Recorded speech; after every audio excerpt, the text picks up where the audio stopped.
si kakek-kakek itu cuma ngeliatin, ngambil cangkulnya, dikubur hidup-hidup. Halo pemirsa sekalian, daripada aku makeup-makeupan gitu kan, makeup-makeupan yang kayak mengerikan, mending aku cerita aja gitu kan. Buat Oktober ini aku bakalan cerita. Atau juga kalau aku makeupan gak ada yang nonton, mending yaudah cerita aja gitu kan, cerewet sendiri. Nah jadi aku bakalan cerita masa kecil aku, dimana dulu tuh aku tuh temenannya tuh gak sama manusia gitu, temenannya sama makhluk sebelah. Jadi disclaimer dulu dari awal ya, aku itu orang yang percaya jin, orang yang percaya setan, iblis tuh aku percaya. Tapi aku tidak akan percaya kalau aku nggak ngalamin sendiri. Ya awal mulanya, dulu tuh aku tinggalnya tuh di Jakarta. Di Jakarta itu terus pindah ke tanah kelahiran gitu, ke Jogja gitu kan. Nah di sini tempatnya tuh bener-bener pedesaan. Jadi tuh kayak kalau senja itu warnanya orange sunset yang sangat cantik gitu kan. Terus aromanya tuh aroma tanah yang kena hujan gitu kan, aroma pepohonan, daun, pokoknya tuh luar biasa sekali. Dan waktu aku kesini itu orang-orangnya tuh pada ramah-ramah semua, diajak ngomong tuh enak gitu, pokoknya khasnya orang-orang desa gitu kan, orang-orang di Jogja. Sini juga itu banyak masih kayak orang-orang yang emang masih hidup dari zaman-zaman Indonesia itu belum merdeka gitu loh. Contohnya kakek aku gitu kan, nenek aku gitu, pokoknya sama saudara-saudaranya gitu loh. Di sini tuh ada gitu kan. Aku sering banget lihat banyak orang yang, mohon maaf sebelumnya, tubuhnya itu tidak lengkap, kayak nggak punya satu tangan, nggak punya dua tangan, nggak punya kaki, pokoknya sesuatu tubuh yang nggak lengkap gitu. Nah aku pun mikirnya kayak ya udah gitu kan, mungkin zaman dulu tuh yang namanya perang gitu kan, pasti kayak sesuatu yang sangat-sangat, pikir aku waktu itu tuh begitu. Mulailah aku berteman dengan orang-orang di sini. Waktu itu umur aku tuh 5 sampai 6 tahun. Jadi tuh anak seusia aku itu cuma ada 5 kalau nggak 6 orang gitu. Yang banyak banget itu anak-anak cowoknya. Temen aku jadi kebanyakan tuh cowok. Aku mainnya tuh sama cowok. Contohnya aja ke sawah gitu kan. Mainnya aku tuh ke sawah mainnya sama cowok. Main layang-layang juga, nyariin ikan mata 3 juga, kecebong juga. Pokoknya bener-bener apa ya, anak petualang banget. Waktu itu juga aku nggak terlalu kenal orang-orang di sini gitu kan. Sebenarnya ada satu cewek tetangga aku gitu kan, cuma dia tuh kadang di sini, kadang di gunung, kadang di sini, kadang di gunung gitu kan. Jadinya kan nggak sering ketemu. Nah aku sendiri ini pengennya tuh kayak main masak-masakan, main boneka, ya pokoknya cewek gitu loh kan. Alhasil aku berimajinasi itu, aku masak-masakan, ada pembeli, ya pembelinya tuh cewek sebaya aku gitu kan. Terus aku kasih nama dia Hana gitu. Jadi kalau misalnya aku kayak masak-masakan nih, ibu mau beli apa gitu kan, Mbak Hana mau beli apa gitu kan aku kayak gitu, imajinasinya tuh begitu. Hari demi hari yang aku sebut Hana itu, lama-kelamaan dia berwujud. Aku pikir tuh emang itu imajinasi aku aja yang super liar, makanya dia berwujud gitu. Sinilah awal mula semuanya. Hana ini waktu aku awal berwujud itu kan, aku kan lagi masak-masakan tuh di samping rumah kan, masak-masakan. Terus kan aku kan kayak sok-sokan gitu, mau pesen apa, mau menunya apa gitu kan. Nah tiba-tiba ini cewek datang, nah kan datang duduk. Aku kira awalnya tuh dia kayak ya mungkin tetangga dari desa sebelah, kalau nggak RW sebelah gitu kan, pikir aku gitu. Aku ajakin dia masak-masakan, tapi dia cuma diem aja, duduk merhatiin, ya kan. Nah terus aku di situ cuma cerewet sendiri, ngomong sendiri, bener-bener di situ tuh yang berinteraksi cuma aku. Dia tuh cuma kayak ngangguk, geleng, bener-bener kayak dia tuh nggak ngomong apa-apa. Jadi itu yang ngomong tuh cuma aku gitu kan. Makanya aku udah selesai main, terus dia izin pulangnya langsung pergi gitu aja, nggak kayak aku pulang dulu ya, ini udah sore aku pulang dulu, enggak, dia langsung pergi gitu aja. Secara fisik dia itu cantik banget ya. Aku belum pernah lihat orang seputih dia, cuma putih bening. Apa ya, putihnya tuh bisa digambarkan dia putih tapi kayak putih dingin, bukan putih mayat ya, putih dingin yang seger gitu loh, paham kan. Bajunya dia tuh pakai baju kebaya sampai segini, terus yang bodinya tuh yang begini gitu kan, ngerti. Terus yang setengahnya tuh yang apa sih, yang gini gitu loh. Warna kebayanya itu warna orange campur warna kuning, terus campur warna merah gitu. Bener-bener yang kayak kalian tahu kain Bali ya, baju-baju Bali yang biasanya buat oleh-oleh gitu. Nah campur-campurannya tuh kayak gitu, itu mirip. Dia tuh pakai jari. Dari pakaiannya aja udah aneh. Pasti dia bukan orang situ, pasti dia makhluk astral. Nggak gitu juga sih, soalnya di desa aku pun pakaian kayak gitu pun udah biasa. Orang tuanya juga pakaiannya juga kayak gitu loh, kayak pakai apa ya, pakai kebaya, pakai jari, itu biasa. Nah terus rambutnya itu dicepol, terus dikasih bunga sepatu gitu loh, bunga sepatu ditancepin gitu, kayak ya mempermanis biar cantik gitu loh kan. Aku waktu itu belum tahu ya namanya hantu itu apa, setan itu apa, aku belum tahu sama sekali. Bahkan aku baru pertama kali dengar kata hantu dan setan itu setelah ini semua bakalan terjadi nanti di akhir. Nah, karena si Hana ini, kan tadi kan aku di awal bilang kan kalau di sini itu banyak yang namanya kayak orang yang tubuhnya itu tidak lengkap. Tapi semenjak Hana ini datang ya, semenjak Hana ini ada, orang-orang yang seperti itu aku jadi jarang lihat. Jadi kayak malah kalau misalnya ada pun jauh banget gitu. Kalau nggak ya bener-bener aku nggak akan lihat. Ternyata itu tidak 100% seperti itu ya. Soalnya ada satu orang yang dia itu masih di dekat aku, walaupun 50-an senti, 100 cm itu masih dekat. Dia seorang kakek-kakek dan selalu pakai caping. Beliau ini biasanya pakai baju putih segini, kalau nggak biasanya telanjang dada. Biasa di desa kayak gitu biasa ya, nggak sesuatu yang aneh-aneh tuh, enggak, itu biasa. Terus bawaannya tuh cangkul, selalu bawa cangkul. Terus kadang baju putihnya itu juga kotor tanah. Ya udah ya, kotor tanahnya itu bukan itu tanah kuburan, enggak, itu bener-bener kayak kotor tanah apa sawah gitu loh, tahu lendutnya siapa sih, lumpur. Aku pun liatnya juga kayak oh ya udah, itu kakek-kakek yang dari sawah ke sawah lewatnya depan rumah aku gitu kan. Jadi si kakek ini tuh dia tidak memiliki kaki kiri. Tapi di sini tuh hal janggalnya tuh kan kaki ini kagak ada. Masalahnya itu bener-bener kayak baru gitu, bas ya, kayak baru, nanti kan. Nah itu netes, itu sebenarnya netes, tapi itu netesnya tuh bukan netes merah darah gitu, bukan. Netesnya tuh sesuatu yang hitam gitu loh. Kalian tahu kan darah kering gitu, darah kering tapi masih basah gitu. Nah kayak gitu. Kalau misalnya ada yang netes, itu netesnya tuh hitam gitu loh. Si Hana itu ternyata tuh dia nggak datang setiap hari. Dia datang kalau misal aku sendiri doang. Kalau misalnya aku kayak main masak-masakan di pinggir rumah, nggak ada tetangga, nggak ada orang tua, aku bener-bener aku sendiri di sana, real sendiri di sana, nggak ada kakak aku juga. Nah disitulah Hana datang.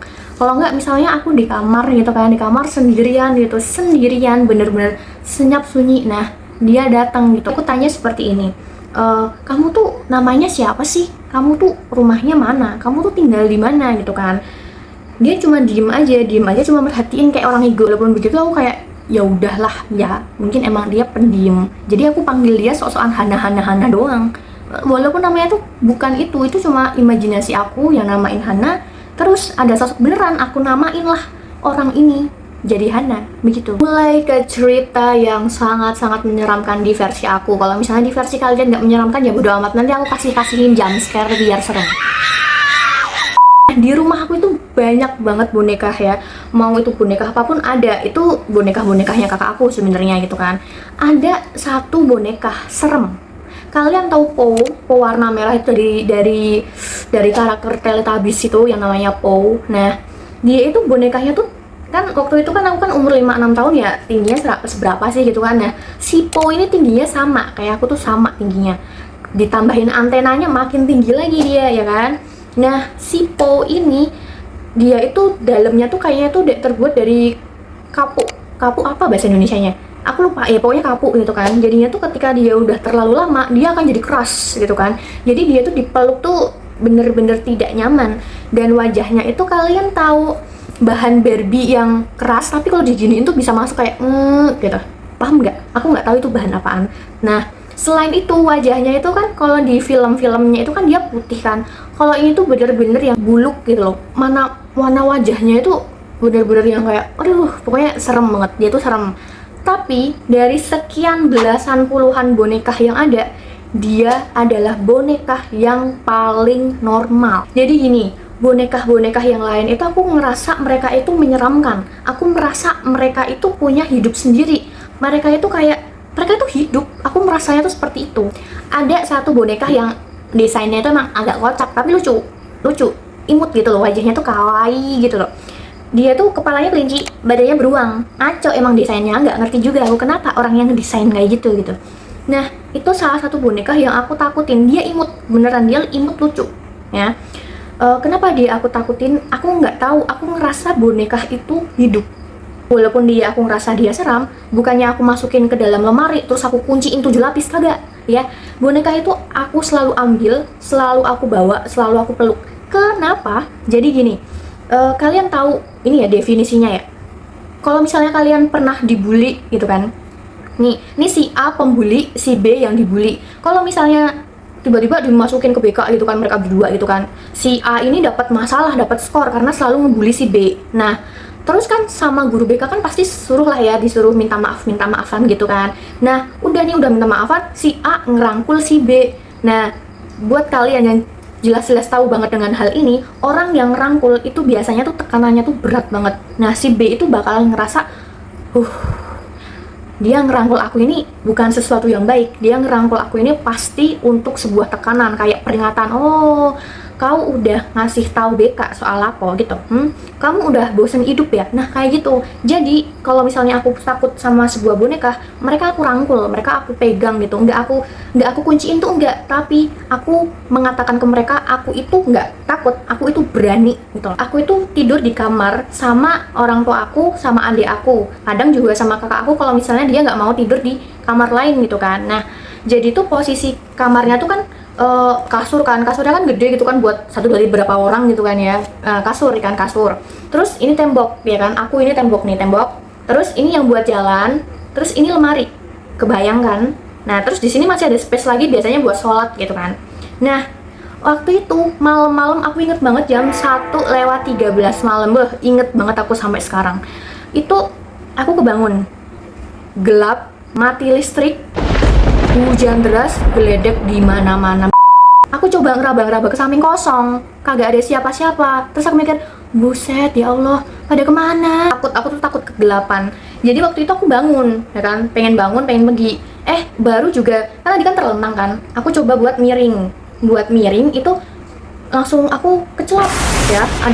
Ada petir gitu kan. Aku lihat seisi ruangan halu doang, orang tiap hari baca Al-Quran kok, dah skip. Nah terus kan, udah tadi kecelap doang gitu kan. Nah itu aku lihat di sekeliling kasur, itu boneka udah pada berjejer semua. Masalahnya gini, umi aku itu kalau misalnya boleh main sama boneka, tapi cuma 1-2 doang. Diajak tidur pun cuma boleh 1-2 doang kan. Kan kayak gitu kan berantakin tempat gitu kan. Nah jadi itu aneh, kok puluhan belasan boneka itu pada ngumpul di situ semua ngapain gitu kan. Aku mikir, oh ya udah, ada temennya. Aku waktu itu mikir kayak gitu, nggak ngerti juga kenapa aku mikir kayak gitu. Waktu aku bangun, kan aku kan tidurnya di sini ya, deket sama jalan sama lemari. Jadi aku tidurnya di sini. Nah, itu boneka itu kan ada dua boneka kembar. Dia itu namanya Jais sama Jayus, boneka pink sama biru. Aku nggak tahu yang mana yang Jais, mana yang Jayus. Pokoknya namanya itu dua-duanya. Nah, mereka kan posisinya berpelukan. Jadinya tuh mereka tipe boneka yang dikereketin gitu loh, ngerti kan? Jadi mereka berpelukan gitu. Nah, tiba-tiba kereketannya itu yang punyanya si biru itu lepas gitu kan, lepas. Aku lihat ya, walaupun gelap, yang namanya hujan itu kan tetap ada cahaya dari luar. Nah terus tiba-tiba si biru ini yang tadinya tuh dia hadapnya tuh ke depan sana, dia pelan-pelan nengok ke hadapan aku. Ngapain kamu ngadep sini? Waktu itu nggak takut, sama sekali nggak takut. Kan aku tadi udah bilang kan, aku merasa boneka itu bawahan aku. Setelah si biru ini gerak, tiba-tiba semua boneka pun juga ikut gerak tiba-tiba aja. Dan seketika juga itu kamar jadi kayak tempat disco gitu nggak sih? Maksudnya kayak ada yang nari-nari, ada yang main-main, ya bener-bener mereka semua tuh pada gerak semua gitu kan. Ada yang terbang-terbang juga. Nah, tapi dari sekian banyaknya boneka ini, cuma satu boneka yang diem. Iya, bener banget. Si Serempo itu. Dan itu selama 40 menit aku cuma di situ diem aja. Aku juga berinteraksi sama mereka kayak, jangan larian di situ, nanti pada jatuh semua bajunya. Aku dimarahin. Terus kayak ada yang mainin gagang pintu lemari itu, jangan digituin nanti rusak. Ya pokoknya aku berinteraksi sama mereka gitu, tapi sambil tiduran miring. Nah, ya, waktu itu ada kecelapan lagi yang bener-bener terang, yang celap gitu kan. Dan ventilasi kamarku itu dari kaca, jadi makin putih kena kaca makin mengkilap lagi gitu kan. Nah kan aku kan tadi tidur di sini, ngehadapnya aku ngadap sini, jadi kalau misalnya di bagian sini pun aku kelihatan. Ketika sinar itu ngecelap gitu kan, bersinar itu, aku lihat di sini ada orang, ya ada orang. Hana? Bukan. Kakek-kakek tadi? Bukan juga.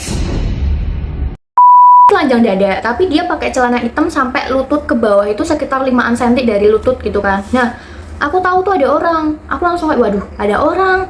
kalian jangan rame kayak gitu, ada orang nggak sopan gitu. Waktu itu aku dulu kayak gitu, karena yang namanya di desa ya, kalau sama orang yang lebih tua harus tahu yang namanya unggah-ungguh, tata krama gitu maksudnya. Jadi ya itu boneka-boneka yang pada bandel itu ya, itu masih pada gerak sendiri gitu kan, masih pada nari-nari sendiri dengan ada orang di situ ya kan. Terus setelah aku nyadarin tadi ada orang, sekitar 5-10 menit tuh ada lagi tuh kecuapan dari petir gitu kan.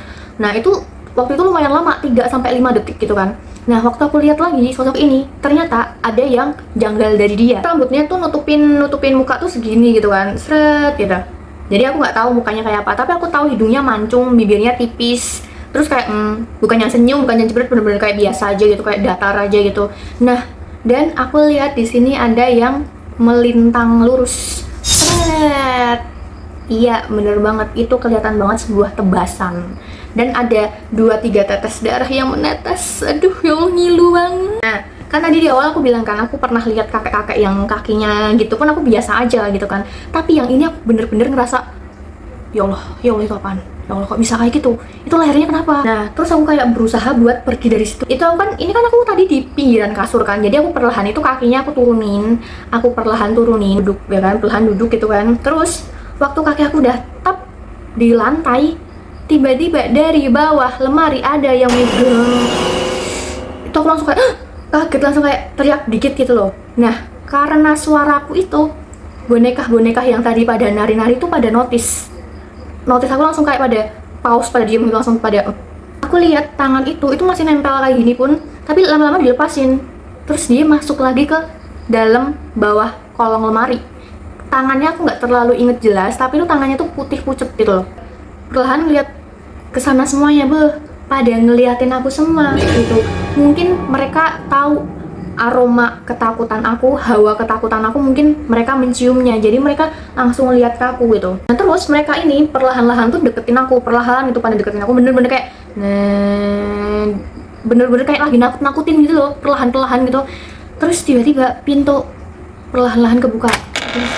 Wah, aku udah kayak jantungnya tuh kayak udah dipacu gitu, ngerti gak sih? Terus waktu udah dibuka, kakakku kan datang kan, tiba-tiba boneka itu udah pada di bawah semua, udah pada rontok semua, dan yang di pojokan tadi udah nggak ada orangnya. Terus kakak aku dengan entengnya, kamu mau tidur di sini apa tidur di luar? Bukannya aku langsung bangun, bukannya aku langsung kayak lari gitu kan, ikut keluar gitu, aku malah ngambil si boneka biru. Terus aku ceritain, mbak tahu nggak, tadi itu bonekanya tuh gini, terus tadi terbang kayak gini, terus tadi aku lihat di pojokan ada gini. Bukannya aku keluar, aku malah cerita nyerocos panjang lebar. Nah kakak aku tuh mungkin dia juga takut kali atau nggak tahu gimana, dia langsung keluar tinggalin aku. Udah, aku di situ sendirian lagi, dan aku nge-freeze. Tiba-tiba aku nge-freeze, nggak bisa gerak sama sekali. Padahal tadi tuh aku masih bisa luasa gerak kan. Waktu itu aku udah nggak bisa gerak sama sekali, dan habis itu aku udah nggak inget apapun. Aku nggak tahu aku waktu itu pingsan atau emang ingatan aku udah terputus sampai situ, aku nggak tahu. Tapi habis itu aku udah nggak inget apapun lagi. Ada juga nih, kan aku kan tadi tidur di kamar itu kan. Nah aku mulai gede itu aku tidur di kamar yang lain gitu kan. Aku pindah kamar. Kau tahu molo rumah itu kan, rumah itu kan punya molo gitu kan. Nah di tengah-tengahnya itu pas sekali kasur aku berada, ya kan. Aku tidur di situ selama 3 bulan, aku ketindihan nonstop, nggak ada jeda sama sekali. Aku pikir iman aku mungkin kurang kali ya, makanya aku jadi tindihan mulu. Pertama kali aku ketindihan tuh ceritanya seperti ini. Menurut aku itu aku ketakutan banget, sampai 3 hari nggak bisa tidur, walaupun tidur ayam ya. Ini adalah mimpi ketindihan yang paling aku takutin. Jadi waktu itu kan aku tidur ya kan, aku ngelihat sebuah cerita gitu kan. Ada anak kecil laki-laki gitu kan, main di pinggir kuburan, di kuburan umum. Ini bukan kuburan yang serem gitu, enggak. Jadinya itu kayak siang menjelang sore gitu kan. Banyak orang gitu kan, orang yang bersepedaan, ada orang yang lagi ngangkutin rumput buat makan ternak kayak gitu loh. Udah terus udah sore bener-bener kayak udah peteng gitu loh. Nah itu kakaknya datang, ayo pulang kamu, itu udah sore. Si anak kecil bandel ini lari, malahan dia lari ke seberang jalan, dimana itu kuburan, bener-bener kuburan, langsung masuk dia ke sana. Kakaknya teriak, kamu nggak pulang nanti dicariin polisi kamu. Nah ini si anak bandel ini kagak dengerin kakaknya, dia tetap lari menuju ke kuburan, ke dalam kuburan. Nah terus aku lihat di dalam kuburan itu ada seorang kakek-kakek ya. kakek-kakek itu duduk di pinggiran kuburan yang sudah digali. Kakek-kakek itu bawa cangkulnya berdiri di sampingnya, dan dia lagi kayak apa sih, sabit, tahu sabit kan? Dia itu lagi ngasah sabit, diem di situ pakai caping. Iya, bener banget, itu kakek-kakek yang sering aku lihat. Nah, si anak kecil tadi ya kan, dia lari, dia kesandung sama batu, jatuh. Dan tahu dia jatuhnya kemana? Ke dalam liang lahat yang udah digali itu. Kepalanya terbentur, keluar darah. Nah, si anak ini sudah bilang kayak, ngaku tolong saya mau keluar. Anak kecil itu bilang kayak gitu. Si kakek-kakek itu cuma ngeliatin, ngambil cangkulnya, dikubur hidup-hidup. Udah tuh kan, udah jadi gundukan tanah. Aku lihat ke sisi lain, ada seorang cewek ini lagi berdiri, diem aja sambil ngeliatin gundukan tanah itu.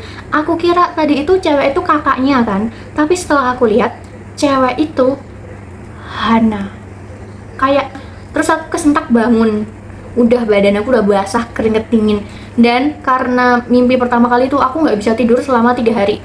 Aku bener-bener ketakutan, siang, sore, malam, aku kayak kepikiran terus, itu apa ya? Itu kenapa ya? Aku punya kakak kan, nah kakak aku ini nggak percaya itu tindihan apa, alah anak caper doang. Kakak aku bilang kayak gitu, gerah ini Ati ya. Terus aku bilang, oke, kamu tidur di sini malam ini juga. Aku tidur di tempat kamu tidur. Jadi itu sebenarnya aku tuh tidur sama kakak aku berdua gitu kan. Jadi ditukar, yang tadinya aku tidur di sini, jadi kakak aku yang tidur di sini, aku yang tidur di sini. Kan dari malam ketemu pagi kan. Terus bener tuh, kakak aku cerita. Dia cerita, oh iya bener, ketindihan itu memang berat banget. Kayak di telinga tuh berisik banget, banyak yang teriak. Nah, terus mimpinya tuh acak-acakan. Dia ceritanya kayak gitu. Sebenarnya ceritanya dia tuh agak beda sama aku. Kalau ketindihannya kakak aku itu kayak mimpi beracak-acak gitu. Mimpinya tuh acak-acakan, terus banyak yang teriak dan nggak bisa bangun kayak gitu. Jadi perbedaannya tuh itu. Aku kayak sebuah kisah, kalau dia itu kayak sebuah yang diacak-acak, kayak buku yang dirobek-robek gitu. Enggak, tadi cuma retouch ginju doang ya, lip gloss gitu. Udah cepet-cepet aja ya, aku mau sholat ini, soalnya ini udah jam setengah 10 malam, jadi aku mau sholat ya kan, sholat isya gitu. Ya Allah, ini karena belum sholat ini, makanya kayak gini. Jadi aku bakalan cerita klimaksnya ya, cerita ujung dari cerita ini. Udahlah, dipangkas aja udah. Aku kan tadi tidur di kamar 1, terus dipindah kamar 2, dan aku pindah di kamar 3, ya kan. Nah, pas di kamar 2 ini aku akhirnya tahu tuh, habis ketindihan itu aku tahu diceritain apa yang namanya hantu, setan, iblis, jin. Aku diceritain, aku jadi kayak, oh gitu. Nah, setelah aku tahu itu semua ya, long story short ya, dari tadi ya, cerita-cerita tadi, aku ke umur 12 tahun, aku kelas 13 ya, umur aku 12 dan aku kelas 13. Itu aku pindah di kamar nomor 3. Itu udah sekitar pindahnya tuh udah 3-4 bulanan gitu kan. Aku pindah ke sana. Nah, jadi tata letaknya itu, ini kan kasurnya tuh single gitu kan. Ini kasur, ini pintu ya, terus ini lemari, terus ini lebar gitu. Biasanya buat apa sih, buat goleran atau apa. Ini misteri ya kan. Nah, kamar itu nggak punya kunci. Jadi aku ngakalinya kursi jati itu kan berat kan. Kursi jati itu aku tumpukin pakai seragam aku tuh udah berat, makin berat aku taruh ke depan pintu, biar kalau ada yang ngebuka aku denger, oh ngapain kamu masuk kamar gitu kan. Ya maksudnya biar kalau ada sesuatu aku bisa notice gitu kan. Karena emang kalau kegeser tuh suaranya emang keras banget, langsung kerak gitu kan. Malam itu tidur, bangun, kalian tahu aku bangun jam berapa? Jam 1.13. Suasananya sama, gelap, mati listrik, terus habis itu hujan deras, bener-bener deras banget. Dan ini jauh lebih deras daripada waktu itu. Sinarnya dari luar itu lebih beruntun. Kalau yang dulu itu kayak apa ya, ngecelap, terus beberapa menit ngecelap lagi, Kalau yang ini bener-bener beruntun, kayak 2-3 detik ngecelap, 2-3 detik ngecelap. Jadinya tuh kayak beruntun terus, ada cahaya gitu kan. Nah, aku buka mata, habis itu aku lihat di atas lemari aku di sini tadi, di atasnya sini ya, ada anak laki-laki yang duduk. Dia duduk sambil mainin kakinya gitu. Duduk dia, ketawa-ketawa. Pucet, anak itu pucet. Kulitnya keabu-abuan. Dia yang aku mimpiin dulu. yang aku mimpiin dia jatuh ke liang lahat itu. Terus aku lihat di sininya masih ada darah kering. Kan tahu kan di sana kan ngelihat. Terus aku geser, set, pintunya kebuka. Kursinya udah pindah ke sini. Kalau misalnya kalian tanya, itu palingan ada yang buka kali, siapa kakak kamu gitu kan? Enggak. Jadi gini, mulai usia aku itu 10 tahun, aku itu kalau tidur dengar sesuatu aku langsung kebangun. Jadi mulai umur aku 10 tahun, aku kalau ketidur dengar sesuatu itu aku langsung kebangun. Aku tipe yang seperti itu. Jadi kalau misalnya kursi seberat itu ada yang geser aku nggak bangun, itu jelas nggak mungkin, ya nggak mungkin banget. Aku lihat pintu itu kebuka dan di depan pintu itu ada seseorang. Kakek-kakek bukan. Cowok badannya koker tadi bukan. Siapa dia? Hana. Jadi setelah sekian lama dia ngilang, dia balik lagi guys. Dia balik lagi dengan tubuh yang udah berbeda. Dulu itu kan dia kayak remaja SMP gitu kan waktu aku lihat dia. Sekarang dia udah beda. Kenapa? Dia udah dewasa, umur 20-an, kelihatan banget dia kayak umur 20-an. Terus pakaiannya juga beda, bukan kebaya lagi. Dia pakai baju pengantin. Kalian tahu pengantin, baju-baju pengantin Belanda yang kayak bunga yang megar itu, kayak gitu, tapi beda. Dia nggak yang pakai kurungan ayam itu, enggak, tapi lurus aja gitu loh, yang kayak gaun tapi yang udah lurus gitu, warna putih. Terus dia pakai tudung manten itu warna putih gitu kan. Nah, yang aku notice dari dia nggak senyum seperti biasanya. Dia biasa aja gini. Terus matanya tuh sembab. Si Hana itu lingkar matanya merah. Dia kayak nggak tidur berhari-hari, bahkan berminggu-minggu, bener-bener merah. Ini bukan merah yang merah habis nangis, bukan, tapi merah yang emang nggak tidur gitu loh. Kan tudungnya itu kan panjang ya, bener-bener sampai lutut dia. Kan dia kan tinggi, dia kan bule yang tinggi itu, kalian tahu kan. Tangan kanannya megang pisau. Pernah nggak ngerasain nangis terus dadanya tuh kayak gitu. Nah, itu kayak gitu tapi versi ketakutan. Dari jam 1.13 sampai jam 2 pagi aku kayak gitu terus. Terus aku mikir, aduh gimana ya? Kalau misalnya aku keluar, nggak mungkin, masa iya aku terabas dia, kan nggak mungkin kan, ada gila-gilanya aku terabas dia gitu. Terus aku mikir, ya udahlah, nunggu 1 jam lagi. Soalnya kalau di sini itu jam 3 pagi itu selalu ada azan, sampai detik ini juga ya, sampai sekarang pun jam 3 pagi itu selalu ada azan gitu, kayak sholat lail gitu loh, ngerti kan kalian? Tapi sampai jam 3 pagi aku tidak mendengarkan azan sama sekali. Bener-bener itu hujan yang deras, petir di mana-mana, nggak terdengar azan sama sekali. Masalahnya kalau hari-harinya hujan yang benar-benar deras itu, suara azan itu tetap kedengeran mau bagaimanapun. Soalnya aku juga biasanya aku sholat lail itu juga kedengeran gitu loh. Nah, terus aku berpikir, ya udahlah nggak apa-apa, ini bentar lagi umi aku bangun. Soalnya umi aku selalu sholat tahajud ya kan. Aku tungguin nggak ada lilin nyala, nggak ada. Kayak berasa rumah itu cuma aku sendirian yang di rumah. Udah, aku di situ diem aja sampai 4:30 ya. Habis itu hujan reda, 4:30 teng, hujan reda, azan terdengar, dan seketika itu juga Hana dan itu anak kecil hilang. Dan seketika itu juga lilin kelihatan dari luar kamar aku. Aku langsung lari keluar. Lilinnya ya kan, biasanya itu kan lilin kan ya udah kan batangan gitu kan, itu lilin udah setengah. Terus loh, kok lilinnya udah setengah, kapan yang nyalain? Nah, umi aku kan habis sholat subuh kan, aku nanya, kok lilinnya udah setengah? Terus umi aku jawab, itu kan udah dinyalain dari jam 3 pagi. Oh likau, jam 3 pagi. Terus aku nanya, jam 3 pagi umi bangun? Iya bangun sholat tahajud. Nah, jadi itu cerita panjang lebar aku yang akan menggantikan make up aku yang pakai fake blood itu, daripada aku di take down. Ya udah, aku cerita kayak gini aja. Semoga aku ngedit video ini nggak kenapa-napa lagi ya, karena itu cuma halu doang. Itu halu. Tapi aku nggak percaya yang namanya manusia mati jadi setan. Demi Allah aku nggak percaya ya, karena mereka udah disibukin sama mungkar nangkir. Mereka sudah sibuk sama pertanyaan mungkar nangkir. Ngapain mereka gentayangan jadi setan? Ngapain? Kurang kerjaan. Jawabin apa ya, manro buka, masih dongo mereka, masih kayak manro buka. Manrobuka. Masih bingung mereka, ngapain mereka ngurusin yang di dunia ya. Ditanyain Manrobuka aja entah nggak tahu mereka masih bisa jawab atau enggak ya. Jadi kalian kalau misalnya kayak itu bapak itu meninggal terus jadi penghuni rumah, itu kagak. Itu setan yang emang mau ngeklaim kayak wah mati nih yang punya rumah, kuasailah, kayak gitu. Itu sekian dari cerita kalian. Suka dengan cerita aku ya. Kalau misalnya kalian nonton sampai selesai, aku benar-benar berterima kasih ya, karena akun aku udah lama gak ada yang nonton, karena aku kasihan ya nggak. Oke, sekian dari aku, bye bye.